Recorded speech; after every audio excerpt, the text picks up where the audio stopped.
Would you like to see how Robert and I both approach a chart differently? We have readings scheduled Wednesday, Thursday, and Saturday where you can do just that from the gallery. Kind of like speed dating for chart reading. Well, not really. But if you'd like to peek in with us, registration is at the top of funastrology.com.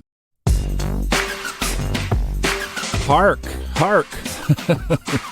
There is good news afront from the week that brings us the month of May, which brings us changes in the sky significantly.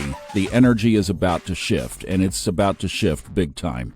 We're just a couple of weeks away from it in full, but the bundle's bubble is about to burst. Hey, everybody, welcome to the Fun Astrology Podcast. I'm Thomas Miller, and we do have a lot to cover. And already this morning, two big significant things in the sky. One of them happened probably while you were asleep. Mars conjoined or aligned perfectly with Neptune. That happened just after midnight Eastern Time, 12:30 a.m. And that right there, I mean, have you been feeling just a little tense with your whole connection to the home office? Or have you been lied to in the last couple of weeks? Has there been tension emerge around a spiritual situation? Has there been a miscommunication or a misrepresentation of something? Well, fortunately, after today, that will start to lighten up. The best thing is not to step into that conflict. Just let it. You know, we keep saying, don't you wish that it was like, okay, when is all this out there going to just stop? Well,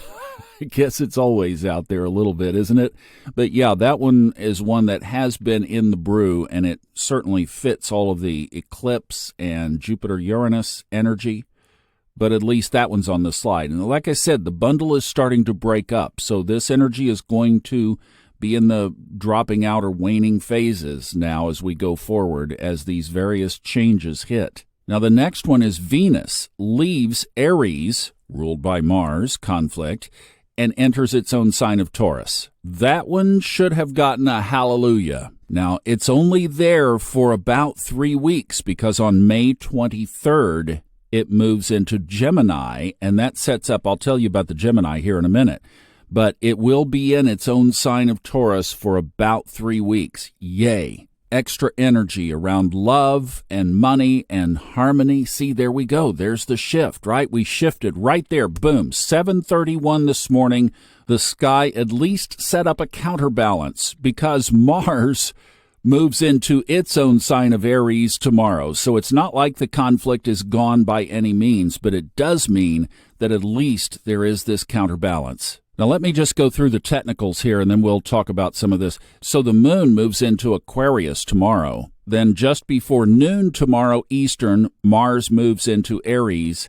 And then on Thursday, Pluto goes backwards. The long Pluto retrograde begins Thursday. All right, so I know we've come through a lot of heavy energy, but do you realize what we just said there? Venus changing signs. Venus is stronger.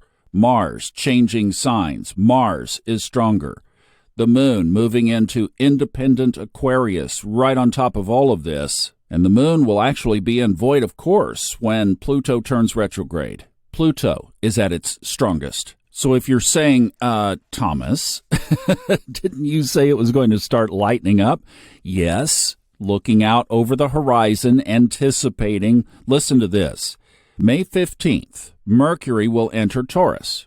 Okay, that's good. We won't have to quite as tightly guard our tongue against an angry response. But May 20th, the Sun enters Gemini. May 23rd, just mentioned, Venus enters Gemini. May 25th, Jupiter enters Gemini. And by June 3rd, Mercury will have made its way through Taurus, and it will be in its own sign of Gemini. And that is when the bundle starts to break. And like we just mentioned, those planets will also be very strong at that time, including Jupiter. And obviously, Gemini, a divided sign, could create some division around all of this, but it also can mean that we finally can get more than... I was talking to somebody over the weekend who was talking about not being able to just get things moving. Well, you're going to be able to get things moving. In fact, multiple projects moving coming up here in the next couple of weeks. And I know a lot of us have felt this and are starting to get moving now even. And it's okay that we've been a little stuck. There's been an energetic headwind that we've all had to endure. But that shifts the energy not only to multiple projects, but things around new learning and communicating and getting back into some kind of degree of normalcy, where we actually even have some planetary aspects, because by mid-June, the bundle will have basically broken up. I'll tell you what, guys, we will look back on this little stretch and just, wow, we made it. I'm going to go with a keyword for today at least to get this week started with just hold space. And I know you're tired of that. It's like, no, I don't want to hold any more darn space. Well, but look, Venus, let it do its thing. It's really strong right now. So you're feeling that. We'd have to check in with Kristen to see if she's picking up a lottery ticket today. I bet so. Depends on some of the other aspects. But Mars is getting ready to enter Aries. Now, that's why you're wanting to get things done. That's why you've been busy doing things over the weekend, etc. Because Mars, that creative force, that power, is moving into Aries. But let it sit, because there is so much residual conflict. So that's what I'm saying, is just hold the space of this energy and just be with what's happening. It really does continue this marvel in the sky that we've been under these last couple of months. If you're feeling tension over something, I have been over the weekend. There's a situation in my life that I'm unsettled about, and I've been wrestling with that. And as I've looked at the chart here, I'm just going to set it aside. Take the high road. So that's what I'm saying. Hold the space.